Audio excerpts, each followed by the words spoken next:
Hi friends, मैं आकांक्षा शर्मा जी की with आकांक्षा में आपका स्वागत करती हूँ। फ्रेंड्स, आज हम यूनिट 9 के क्वेश्चन पढ़ने वाले हैं, इलेक्ट्रॉनिक प्रौद्योगिकी, जो कि यूनिट 9 का पहला टॉपिक है। बहुत ही शानदार प्रश्न हैं, ऐसे प्रश्न जिनके आने की बहुत ज़्यादा संभावना है। ये हम आज एमसीक्यू पैटर्न में देखेंगे और कल हम यूनिट 7 के मैसेज आ रहे हैं मेरे पास यूनिट 7 के एमसीक्यू कराने का, तो कल हम यूनिट 7 के एमसीक्यू करेंगे। तो चलिए स्टार्ट करते हैं। पहला क्वेश्चन है, इलेक्ट्रॉनिक्स पर राष्ट्रीय नीति 2012 कब आई थी। इलेक्ट्रॉनिक्स पर राष्ट्रीय नीति बनी थी 2012 में, तो वो किस डेट पर आई थी।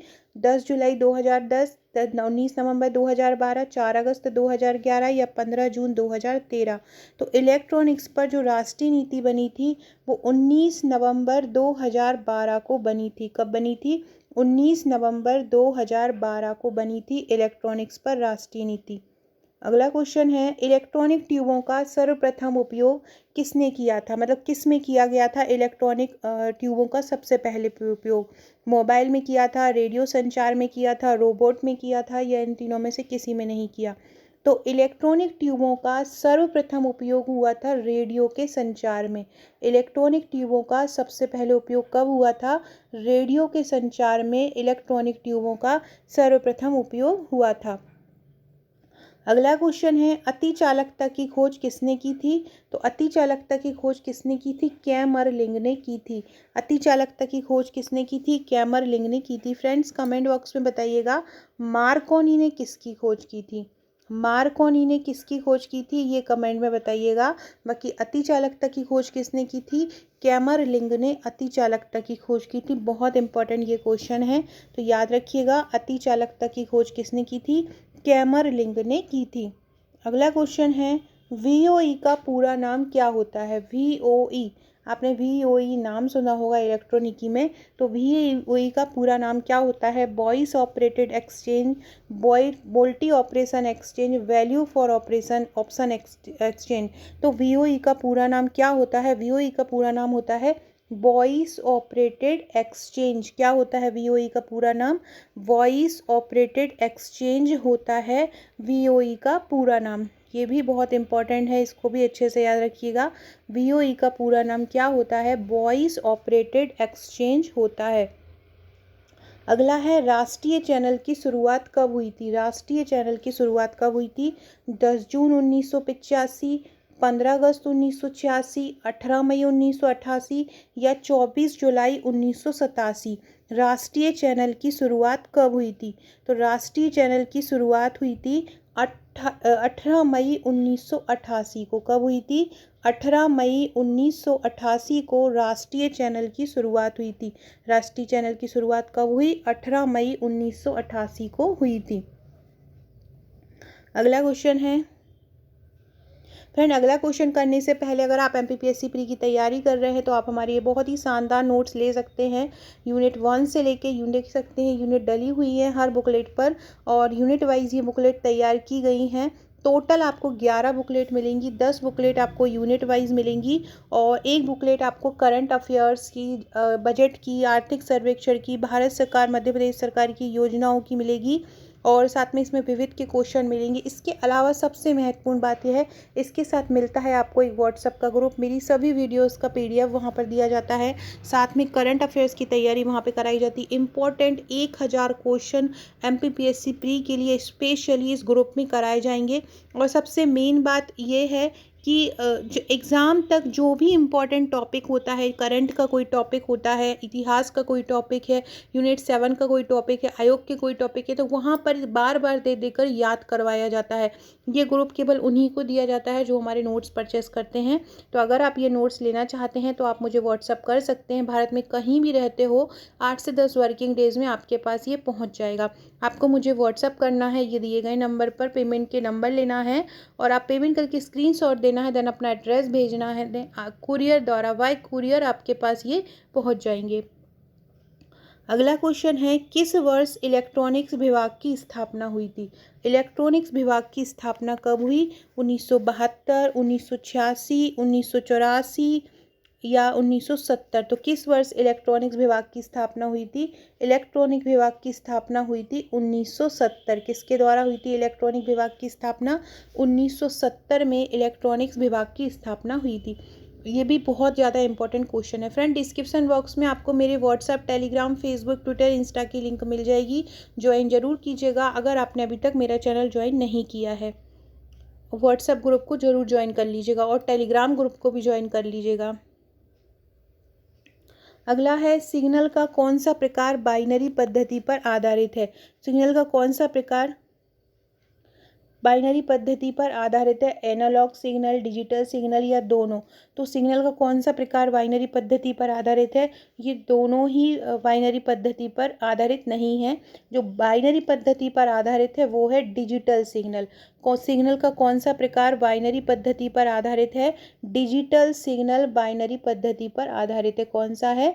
डिजिटल सिग्नल बाइनरी पद्धति पर आधारित है। अगला है, प्रकाश विद्युत सेल का आविष्कार किसने किया था? प्रकाश विद्युत सेल का आविष्कार किसने किया था? तो जी.आर. कैरे ने किया था। प्रकाश विद्युत सेल का आविष्कार किसने किया? जी.आर. कैरे ने प्रकाश विद्युत सेल का आविष्कार किया था। अगला क्वेश्चन है, एक्स किरणों का नामकरण किसने किया? एक्स किरणों को नाम किसने दिया? तो एक्स किरणों का नामकरण किया है रोएंटजेन ने।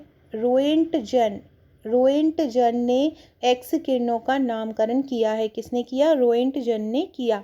अगला है, 3D में देखने के लिए किस रंग के कांच का प्रकाश का उपयोग किया जाता है? तो 3D में देखने के लिए लाल और नीले दोनों ही रंग के प्रकाश का उपयोग किया जाता है। 3D में दृश्य प्रकाश के लिए या देखने के लिए किस रंग के कांच वाले चश्मे का प्रयोग किया जाता है? तो लाल और नीले दोनों ही प्रकार के कांच वाले चश्मे का उपयोग 3D में देखने के लिए किया जाता है। किस किस का किया जाता है? लाल और नीले दोनों ही प्रकार का किया जाता है। अगला क्वेश्चन है, ट्रांजिस्टर की संख्या कितनी होती है? ट्रांजिस्टर की संख्या कितनी होती है? 10 से 20, 80 से 100, 40 से 120 या 1 से 10? तो ट्रांजिस्टर की संख्या कितनी होती है? ट्रांजिस्टर की संख्या होती है 1 से 10। कितनी होती है ट्रांजिस्टर की संख्या? 1 से 10 होती है। अगला क्वेश्चन है, एकीकृत परिपथ का आविष्कार किसने किया था? एकीकृत परिपथ या इसको बोलते हैं इंटीग्रेटेड सर्किट। तो इंटीग्रेटेड सर्किट का आविष्कार किसने किया था? जैक किल्वी ने किया था। किसने किया था इंटीग्रेटेड सर्किट का आविष्कार? जैक किल्वी ने किया था। इसको आईसी चिप भी बोला जाता है। सिलिकॉन की ये बनी होती हैं। अगला है, प्रेरकत्व मापने की इकाई क्या है? प्रेरकत्व मापने की इकाई क्या है? मीटर, ओम, हेनरी या डायोप्टर? डायोप्टर से लेंस की क्षमता नापा जाता है। ओम से प्रतिरोध नापा जाता है। मीटर से लंबाई मापी जाती है। हेनरी किससे मापा जाता है? हेनरी से क्या नापा जाता है? प्रेरकत्व। तो प्रेरकत्व मापने की इकाई क्या है? हेनरी है। क्या है प्रेरकत्व मापने की इकाई? प्रेरकत्व मापने की इकाई है हेनरी। अगला है, सर्वप्रथम किस पंचवर्षीय योजना में इलेक्ट्रॉनिकी उद्योग को प्रोत्साहन मिला? सबसे पहले किस पंचवर्षीय योजना में इलेक्ट्रॉनिकी उद्योग को प्रोत्साहन मिला था? तो 7वीं पंचवर्षीय योजना में मिला। किस में मिला है इलेक्ट्रॉनिक उद्योग को प्रोत्साहन? 7वीं परियोजना में इलेक्ट्रॉनिकी उद्योग को प्रोत्साहन मिला है। अगला क्वेश्चन है, टंगस्टन का प्रतिरोध तापमान के बढ़ने पर क्या होता है? टंगस्टन का जो प्रतिरोध है अगर उसका तापमान बढ़ाते हैं तो क्या होता है? तो वो बढ़ता है। क्या होता है? बढ़ता है। सोल्डर तार किससे बनाए जाते हैं? लेड से, टिन से, दोनों से या शीशे से? तो सोल्डर तार जो तार होते हैं वो लेड और टिन दोनों से बनाए जाते हैं। लेड से भी बनाए जाते हैं और टिन से भी बनाए जाते हैं। फ्रेंड, वैसे तो मैं सभी चीज़ों का बहुत ध्यान रखती हूँ कि कोई आंसर गलत ना हो। फिर भी अगर कोई आंसर मुझसे बोलते समय गलत हो जाता है या लिखा हुआ गलत हो जाता है तो मैं इसको कमेंट बॉक्स में करेक्ट करा देती हूँ। तो एक बार आप लोग कमेंट बॉक्स भी चेक कर लिया कीजिए। सोल्डर तार किससे बनाए जाते हैं? लेड और टिन से सोल्डर तार बनाए जाते हैं। किस देश द्वारा प्रथम सैटेलाइट टेलीविज़न नेटवर्क शुरू किया गया? प्रथम सैटेलाइट टेलीविज़न नेटवर्क किसके द्वारा शुरू किया गया? तो रूस के द्वारा शुरू किया गया। प्रथम सैटेलाइट टेलीविज़न नेटवर्क किसके द्वारा शुरू किया गया? रूस के द्वारा शुरू किया गया। फ्रेंड्स ये आयोग का प्रश्नोत्तरी प्रश्न बैंक है और ये यूनिट 10 का है। इसमें 900 MCQ हैं। इसकी सॉफ्ट कॉपी हार्ड कॉपी दोनों अवेलेबल है।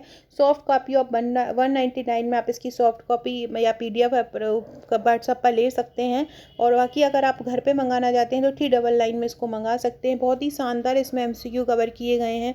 अभी तक के पूछे गए जो भी टॉपिक दिया है उससे संबंधित जितने भी MCQ बन सकते हैं सभी को इसमें ये 900 MCQ को कवर किया है, 900 MCQ को कवर किया है। तो अगर आप ये लेना चाहते हैं तो आप मुझे व्हाट्सअप कर सकते हैं। बहुत ही शानदार प्रश्न बैंक है ये।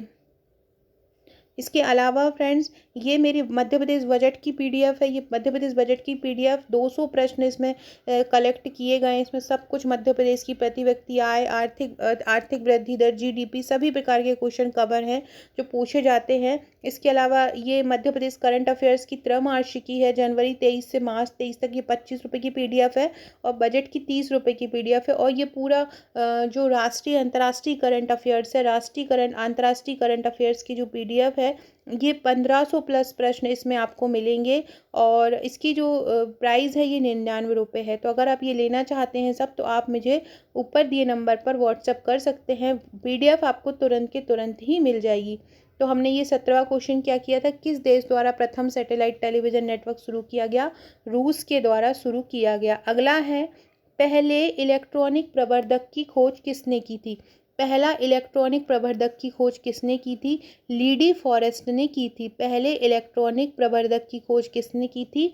लीडी फॉरेस्ट ने की थी। अगला है प्रौद्योगिकी विकास परिषद का गठन कब हुआ था? प्रौद्योगिकी विकास परिषद का गठन हुआ था 1973 में। प्रौद्योगिकी विकास परिषद का गठन कब हुआ था? 1973 में प्रौद्योगिकी विकास परिषद का गठन हुआ था। अगला है इलेक्ट्रॉनिक सामाजिक प्रौद्योगिकी केंद्र कहाँ पर है? मुंबई में है, बेंगलुरु में है, त्रिचूर में है या दिल्ली में है? तो इलेक्ट्रॉनिक सामाजिक प्रौद्योगिकी केंद्र कहाँ है? त्रिचूर में है। इलेक्ट्रॉनिक सामाजिक प्रौद्योगिकी केंद्र कहाँ पर है? त्रिचूर में इलेक्ट्रॉनिक सामाजिक प्रौद्योगिकी केंद्र है। अगला क्वेश्चन है फ्रेंड ये मेरी इंस्टाग्राम की ID है आकांक्षा 1957। यहाँ पर आप मुझे फॉलो कर सकते हैं। फॉलो करके मैसेज भी कीजिएगा। इंस्टाग्राम पे ग्रुप बनाया जा रहा है तो उसमें आपको मैं शामिल करूँगी। फॉलो करके मुझे हाई करके मैसेज ज़रूर लिखिएगा और मुझे फॉलो कर लीजिएगा। डिस्क्रिप्शन बॉक्स से व्हाट्सएप और टेलीग्राम ग्रुप को भी फॉलो कर लीजिएगा।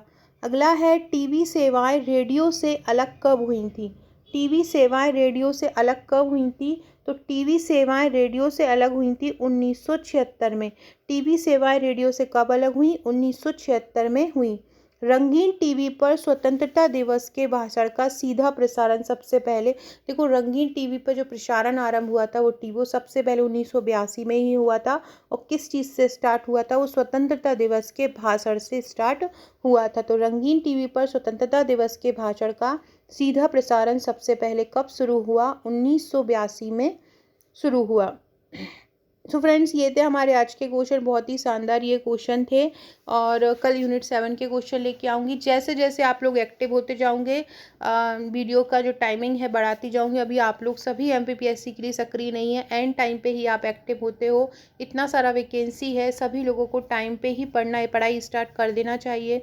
पटवारी के एग्ज़ाम भी धीरे धीरे, अब बहुत ही कम लोगों के पटवारी के एग्ज़ाम बचे हैं तो PSC पर फोकस करना चाहिए। बाकी आप स्वयं समझदार हैं। Okay friends, thank you.